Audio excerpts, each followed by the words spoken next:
Pemirsa, Presiden Joko Widodo meresmikan pembangunan Indonesia Digital Testing House di Depok, Jawa Barat. IDTH merupakan sebuah laboratorium uji perangkat telekomunikasi yang dikelola Balai Besar Pengujian Perangkat Telekomunikasi. IDTH ini merupakan pusat pengujian perangkat digital dan telekomunikasi yang terbesar dan juga terlengkap di Asia Tenggara. Tempat ini diyakini menumbuhkan peluang investasi dalam aspek dunia teknologi di Indonesia.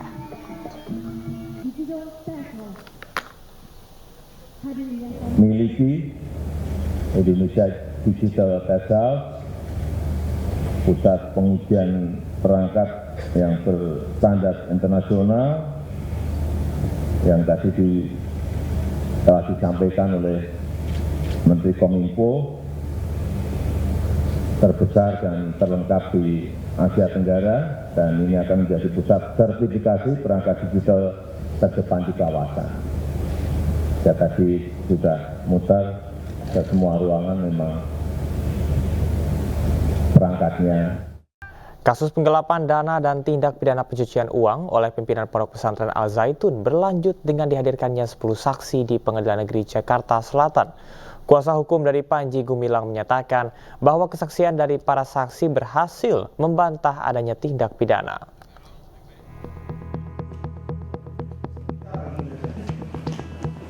Terdapat 10 saksi yang hadir dalam persidangan kali ini, yakni 6 orang saksi fakta dan 4 orang saksi ahli. Alvin Lim selaku kuasa hukum Panji Gumilang menyatakan bahwa tidak ada tindak pidana dalam kasus yang menimpa Panji Gumilang ini. Hal ini sudah berhasil dibuktikan dengan keterangan dari para saksi. Hukum ini bukan hanya cacat hukum, ini saya bisa bilang kriminalisasi tingkat tinggi. Ya, belum ada alat bukti tadi, masa keterangan saksi? Orang tuh seharusnya dijadiin tersangka kalau punya 2 alat bukti. Jadi yang mendahului itu alat buktinya dulu 2, baru dijadiin tersangka. Ini dia dijadiin tersangka November 2023, alat buktinya keterangan ahlinya baru diperiksa tanggal 2 April 2024 ketika kita perapit. Lah apaan itu? Mana ada dijadiin tersangka dulu, saksi belakangan, bukti belakangan. Ya ini sangat ngawur. Ya. Sidang akan dilanjutkan hari ini dengan kesaksian dari ahli yang dihadirkan oleh pihak kepolisian. Dari Jakarta, Wenda Nura Sutrisno Ainus melaporkan. Pemirsa, sidang lanjutan pegiat media sosial Palti Huta Barat digelar dengan agenda keberatan terdakwa di Pengadilan Negeri Kisaran Asahan, Sumatera Utara. Kuasa hukum Palti Huta Barat meminta kepada hakim untuk menggugurkan dakwaan jaksa penuntut umum.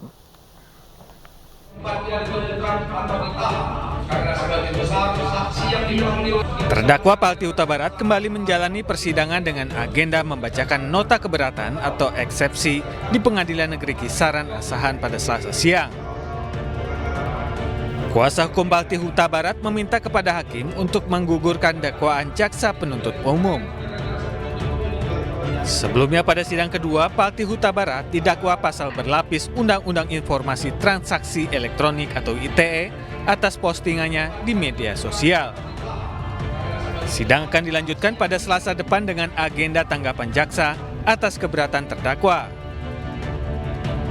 Jadi catatan hukum ini bisa diselesaikan melalui misalnya jalur restoratif justice. Ya, artinya kan kita melihat bahwa pidana itu tidak harus langsung dikedepankan, tapi pidana itu jalan terakhir. Januari lalu, Palti Huta Barat diketahui memposting ulang video berjudul Rekaman Bocor Percakapan Sejumlah Pejabat Batubara yang dinarasikan memenangkan paslon nomor urut 2 Prabowo Gibran.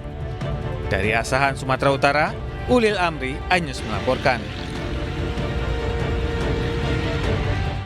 Pemirsa, asuransi kesehatan dan jiwa tidak bisa terlepas dari kebutuhan masyarakat Indonesia. Namun seringkali biaya premi yang mahal menjadi kendala. Salah satu agen asuransi di Indonesia mengeluarkan produk asuransi kesehatan yang terjangkau dan dapat disesuaikan kebutuhan.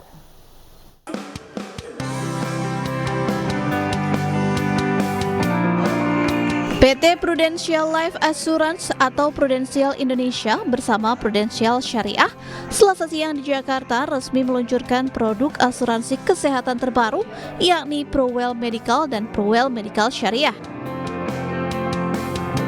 Produk ini menawarkan premi atau kontribusi yang terjangkau dan adil secara berkala kepada para pemegang polis yang terus menjaga kesehatannya. Pruwell juga bisa menjadi asuransi tambahan bagi pemegang polis asuransi prudensial.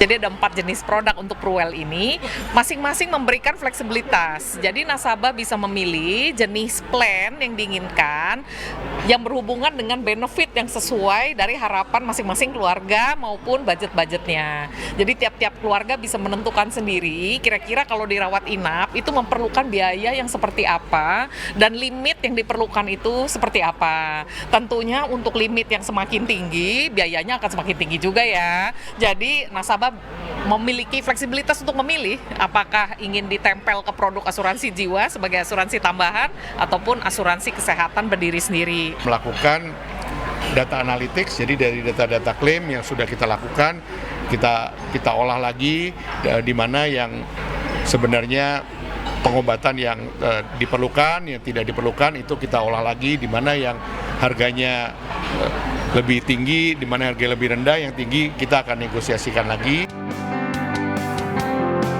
Bagi Prudential Indonesia, rangkaian penawaran premi bagi nasabah Pruwell Medical dan Pruwell Medical Syariah ini merupakan salah satu realisasi semangat kampanye Sehat Pangkal Bisa yang digelorakan Prudential Indonesia dan Prudential Indonesia Syariah agar masyarakat lebih peduli pentingnya menjaga kesehatan. Dari Jakarta, Nur Aryadin, iNews melaporkan. Memperingati hari jadi ke-123 tahun, sebuah badan layanan jasa keuangan meresmikan gedung baru bernama The Gate Tower. Gedung yang memiliki 22 lantai dengan nilai investasi mencapai 700 miliar.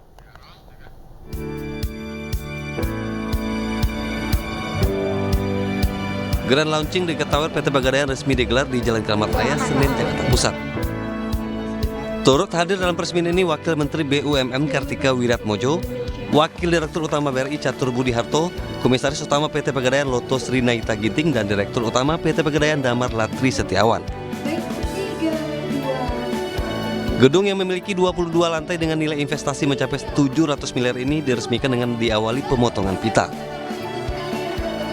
Setelah pemotongan pita, Wakil Menteri BUMN Kartika Wiratmojo meresmikan gedung dengan menandatangani prasasti. PT Pegadaian dianggap pantas memiliki gedung megah karena kinerja operasional yang cukup baik. Jadi simbolisasi dari modernisasi Pegadaian, dan ini menunjukkan bahwa transformasi Pegadaian menjadi perusahaan yang modern ya.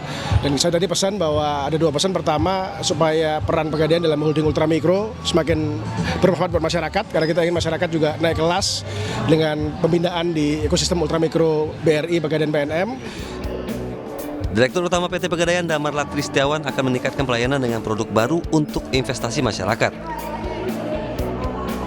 Saat ini pooling service untuk Pegadaian sudah siap produk-produknya, tapi POJK-nya belum turun, jadi tunggu peraturan POJK-nya. Untuk mekanisme produk sudah ada, misalnya masyarakat mau nabung emas, kemudian dapat margin emas, bisa. Atau mungkin pengusaha emas mau pinjem emas, bukan duit loh ya, pinjem emas, kembali emas, bisa.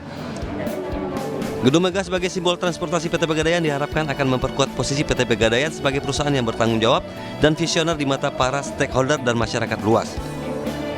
Dari Jakarta, Widya Bayu Jati, Rizky Julianto, iNews melaporkan.